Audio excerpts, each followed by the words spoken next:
Hello class 7 welcome students. Allen public school ने ठहरना की ऑनलाइन क्लासेज एलन एजुकेयर में आप सबका वेलकम है। आज हम आपका ज्योग्राफी का सेकंड चैप्टर स्टार्ट करेंगे इस वीडियो में, जिसका नाम है इनसाइड और अर्थ, यानी हमारी धरती के अंदर क्या कुछ है। Let's begin with a little tricky quiz. Are all rocks hard? क्या सारे रॉक्स हार्ड होती हैं? Is soil made up of rock particles only? क्या मिट्टी जो है उसमें सिर्फ रॉक पार्टिकल्स से होते हैं? How are rocks and minerals related? चट्टानें और मिनरल्स कैसे रिलेटेड है आपस में? What are gemstones? जेमस्टोन्स क्या होते हैं?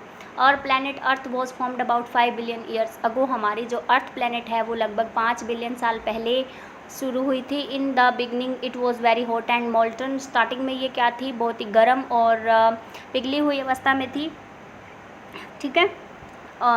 And but over million of years it gradually cool down and took the present shape and form? फिर धीरे धीरे मिलियंस ईयर्स लगे और इतने साल बीतने के बाद में ये आराम खुद अपने आप ठंडी हो गई और फिर आज जो प्रेजेंट शेप और फॉर्म में है उसमें बनी।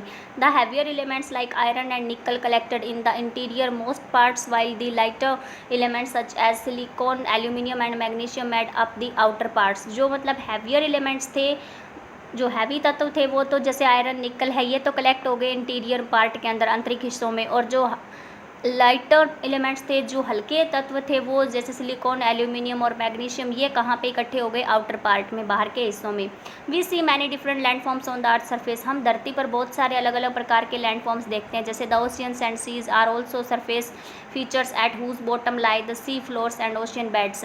हम समुंदर और महासागर भी देखते हैं जो कि सरफेस पे देख पा रहे हैं, जिनका बॉटम जो है, जिनका जो तली है वो समुंदर का फर्श होता है और ओशियंस का क्या होता है? ओशियंस के होते हैं आधार, ठीक है। तो इनका जो नीचे का तली का हिस्सा है, the earth's various surface features are formed by a number of external and internal forces? जो बहुत सारे ऐसे सरफेस हैं धरती पर जो तैयार हुए, वो बहुत सारे अलग अलग एक्सटर्नल और इंटरनल फोर्सेस की वजह से बने हैं। The external forces cause weathering and erosion by agents such as wind, water, gravity and moving ice? जो एक्सटर्नल बल हैं, जो बाहरी बल हैं, जैसे जिससे क्या होता है? मौसम और अपर्दन होता है, यानी कटाव लगता है और मौसम, जलवायु जो है उसमें परिवर्तन आता है। इसके कुछ एक एजेंट्स हैं, जैसे हवा की वजह से होता है, पानी की वजह से होता है, ग्रेविटी की वजह से होता है और मूविंग आइस की वजह से होता है। These natural processes have occurred over millions of years and are still continuing? ये जो नेचुरल प्रोसेस है ये मिलियन सालों से चल रही है और आज भी कंटिन्यूसली चल रही है, ठीक है। The internal forces are generated by certain processes that constantly occur within the earth? ये जो इंटरनल फोर्सेज है, जो आंतरिक बल होते हैं, वो प्रोसेस कहाँ करते हैं? विद इन द अर्थ, यानी धरती के अंदर उनकी प्रोसेस होती है। This cause upliftment and subsistence on the earth surface? और इसके कारण से ज़मीन के ऊपर, यानी धरती के सरफेस पर, हम कुछ हिस्से ऊपर उठे हुए दिखाई देते हैं तो कुछ धसे हुए दिखाई देते हैं। On which the external forces act to form various landforms? और इस वजह से, इन एक्सटर्नल फोर्सेज की वजह से बहुत सारे लैंडफॉर्म्स बनते हैं। Knowledge of the earth's internal structure will thus help us understand the nature and origin of the various landforms we see on the earth surface? अगर हम क्या करते हैं, नॉलेज के इंटरनल स्ट्रक्चर, यानी अर्थ की इंटरनल स्ट्रक्चर की हम ज्ञान प्राप्त करते हैं, उसकी जानकारी प्राप्त करते हैं, तो हमें हेल्प मिलेगी नेचर को समझने में, और जो अलग अलग फॉर्म्स, लैंड फॉर्म्स बने हैं धरती के सरफेस पे, उनको वो कैसे बने हैं और उसका नेचर कैसा है, वो किस तरीके के हैं, इन चीज़ों को समझने में तभी हेल्प मिलेगी जब हम धरती के इंटरनल स्ट्रक्चर को रीड करेंगे, समझेंगे, ठीक है। तो अब हम देखेंगे इनसाइड द अर्थ, धरती के अंदर क्या है। If we were to cut the earth vertically? अगर हम अर्थ को क्या करें? वर्टिकली काटें, we will find that it consist of several layers of concentric shells. These layers are the crust, the mantle, the core, ठीक है। अगर हम इसको वर्टिकली काटते हैं तो हमें बहुत सारी लेयर्स मिलती हैं इसके अंदर, ठीक है। सकेंद्रीय लेयर्स, शेल्स मिलती हैं। जो लेयर्स हैं वो 3 हैं, कौन सी? एक तो द क्रस्ट है, एक मेंटल है और एक कोर है। जैसा कि आप देख पा रहे हो इस पिक्चर में, यहाँ पे इसको कट किया गया है, ये इनर कोर, ये आउटर कोर, ये मेंटल और ये क्रस्ट, ठीक है। तो अब हम सबसे पहले क्रस्ट के बारे में पढ़ेंगे। The top most solid layer of the earth is called its crust? जो अर्थ की टॉप मोस्ट, सबसे ऊपर की सॉलिड लेयर है, वो क्रस्ट है। A major part of information about the crust is obtained from the seismic waves that are generated during on earthquake and earthquake? जो ज़्यादातर main part of information crust के बारे में, अगर ज़्यादातर जो हमें इंफॉर्मेशन मिलती है वो कहाँ से मिलती है? Is obtained from the seismic waves? जब भूकंपीय लहरें जब उठती हैं ना, भूकंप आता है जब धरती में, तब जिससे अर्थक्वेक धरती पर भूकंप आता है, भूकंपीय लहरें जब ज़मीन में उठती हैं धरती के अंदर और फिर उससे भूकंप आता है बाहर, उससे हमें क्या मिलता है, इन चीज़ों का अच्छे से ज़्यादा नॉलेज मिलती है। Analysis of these seismic waves tell us that the earth's interior comprises of various materials present in solid, liquid और viscous state due to extremely high temperatures and pressure inside the earth. जो analysis होता है इन भूकंपीय लहरों के बारे में, जो हमें बताता है वो ये है कि अर्थ के अंदर बहुत सारे ऐसे मटेरियल प्रेजेंट है जो सॉलिड रूप में भी है, लिक्विड फॉर्म में भी है और गाढ़े पदार्थ के रूप में भी हैं। एक्सट्रीमली हाई टेम्परेचर है उनका और अर्थ के अंदर प्रेशर बढ़ने की वजह से ये चीज़ें हमें बाहर दिखाई देती हैं। ठीक है, उसके बाद है the crust is the thinnest shell of the earth. जो क्रस्ट है वो सबसे थिनेस्ट शेल है अर्थ की, varying in thickness from 8 kilometre to 50 kilometre. ठीक है, इसकी जो थिकनेस है वो 8 किलोमीटर से 50 किलोमीटर तक है। द क्रस्ट हैज़ 2 लेयर्स, इसकी 2 लेयर होती है, एक तो अपर क्रस्ट होती है और एक लोअर क्रस्ट होती है। Crust is also called the sial as it comprises mainly of silicon Si and aluminium Al। ठीक है, this layer forms the continents as well as the oceans floor. इस लेयर के ही बने होते हैं कॉन्टिनेंट्स और oceans floors. In the continents it is thicker 3 to 50 kilometre and on ocean floor it is thinner 5 to 10 kilometre. The average density of the crust is 2.7 centimetre cube centimetre. ठीक है, तो इस 2.7 क्यूब सेंटीमीटर इसकी density होती है, कहाँ पे, average density होती है। ठीक है, यानी कि एवरेज घनत्व होता है इसका महासागर के फर्श पर, यानी उसके नीचे तली में। The crust is not a continuous single shell. Crust जो है वो कंटिन्यूसली सिंगल सेल नहीं रहती है, but comprises of a number of moving plates. बहुत सारी मूविंग प्लेट्स से मिली हुई है, जिन्हें कहते हैं टेक्टोनिक प्लेट्स बोलते हैं, जिन्हें these plates keep moving due to earth's internal forces. ये जो प्लेट्स हैं ये मूविंग करती हैं, कैसे करती हैं, जब धरती के अंदर के इंटरनल फोर्सेज की वजह से मूव करती हैं।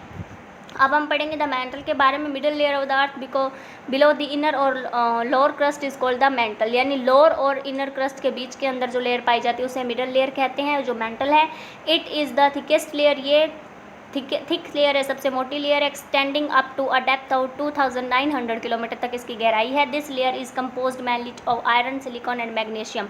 इस लेयर के अंदर आयरन, सिलिकॉन और मैग्नीशियम पाया जाता है। Most of the earth's mass is content in the mantle. Said its average density is between 3.5 to 5.5 GM और cube CM molten rocks magma are present in the mantle. ये जो layer है इसके अंदर आयरन, सिलिकॉन और magnesium पाया जाता है। अर्थ का जो ज़्यादातर most of the earth's mass is content in the mantle. ज़्यादातर हिस्सा अर्थ का किस में कंटेंट होता है, मेंटल में ही होता है। इसकी एवरेज डेंसिटी, एवरेज घनत्व इसका 3.5 से 5.5 क्यूब सेंटीमीटर होता है। और मोल्टन जो रॉक्स है यानी मैग्मा जो है वो मेंटल में ही प्रेजेंट होता है, इसी एरिया में प्रेजेंट होता है। अब देखिए, the core is the inner most layer of the earth with a radius of about 3500 kilometre. जो कोर है ना वो सबसे इनर मोस्ट लेयर होती है, सबसे अंदर की लेयर होती है अर्थ की, और ये अबाउट इसका रेडियस कितना होता है, 3500 किलोमीटर तक होता है, यानी इसकी तिर्जा जो है ना वो 3500 किलोमीटर होती है। It is divided into 2 parts. The inner core is under very high pressure and remains in a solid state despite its very high temperatures 4000 to 5200 degree centigrade. जो फर्स्ट लेयर है, इनर कोर है, जो under very high pressure होता है, इसे मतलब 2 भागों में डिवाइड किया गया। Inner core is under very high pressure. जो इनर कोर होता है वो बहुत ही हाई प्रेशर में रहता है, इस वजह से ये सॉलिड स्टेट में पाया जाता है। बहुत ज़्यादा टेम्परेचर होने की वजह से 4000 से 5200 डिग्री सेंटीग्रेड तक इसका टेम्परेचर होता है। और जो आउटर कोर होती है वो एक पिघली हुई अवस्था में पाई जाती है, वेस्कोस स्टेट, यानी कि एक गाढ़ी अवस्था में, जिसका टेम्परेचर रेंज 2200 डिग्री सेंटीग्रेड से 4000 डिग्री सेंटीग्रेड तक होता है। The density of the core on an average is 5.1 to 13 GM और CM क्यूब CM। ठीक है, जो डेंसिटी है इस कोर की वो उसकी एवरेज 5.1 से 13 तक है। Both layers of the core and composed mainly of iron Fe and nickel Ni and thus it is called निफे।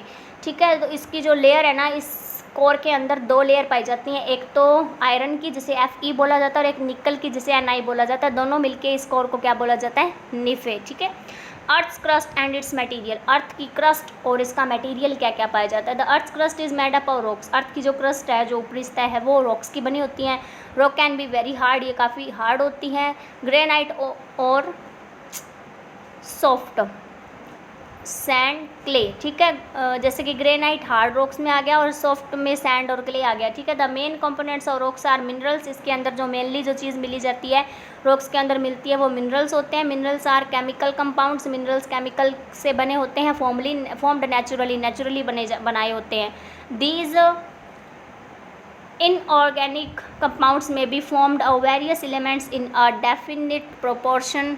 ये जो मतलब बहुत सारे इनऑर्गेनिक यानी कि जो अकार्बनिक तत्व होते हैं ये बहुत सारे एलिमेंट्स को बनाते हैं डेफिनिट अनुपात के अंदर, जैसे कि quartz, SiO2 minerals may also be made up our single element such as gold, sulphur और ग्रेफाइट, कार्बन, ठीक है। सिंगल कंपोनेंट से भी, सिंगल एलिमेंट से भी बने हुए हो सकते हैं मिनरल्स, जैसे कि गोल्ड है, सल्फर है, ग्रेफाइट है, carbon. Each mineral has a definite chemical composition and distinct physical characteristics. हर एक मिनरल की एक डेफिनिट केमिकल कंपोजिशन होता है और एक अलग फिजिकल कैरेक्टरिस्टिक होती है। जैसे rocks which contain minerals and which can give us metals, iron, copper, gold etcetera are called ores. यानी जो रॉक्स हमें मतलब क्या रखती हैं, मिनरल्स को अपने में बचा के रखती हैं और हमें मेटल देती है, जैसे आयरन, कॉपर और गोल्ड प्रोवाइड करवाती है, उन्हें और कहा जाता है, यानी अयस्क कहा जाता है। Some minerals from crystals that are rare and thus are also called precious stones और gemstones। कुछ मिनरल्स होते हैं क्रिस्टलीय होते हैं, ठीक है, क्रिस्टल रूप में होते हैं, रेयर होते हैं, काफ़ी मुश्किल से मिलते हैं, ये प्रीशियस स्टोन्स और जैम स्टोन्स कहे जाते हैं। Rocks are generally classified on the basis of their composition, appearance, texture and by the process of their formation. Rocks जो है वो उन्हें क्लासीफाई किया जाता है उनके बनने के आधार पे, कैसा उनका कंपोजिशन हुआ है, कैसे वो अपीयरेंस हुए, प्रकट हुए, और कैसे उनका टेक्सचर है, कैसे उनकी प्रोसेस बनने की प्रोसेस चली, इनके आधार पर हम रॉक्स को डिवाइड करते हैं, ठीक है। ये हम पढ़ेंगे नेक्स्ट वीडियो में। Thanks and have a nice day student.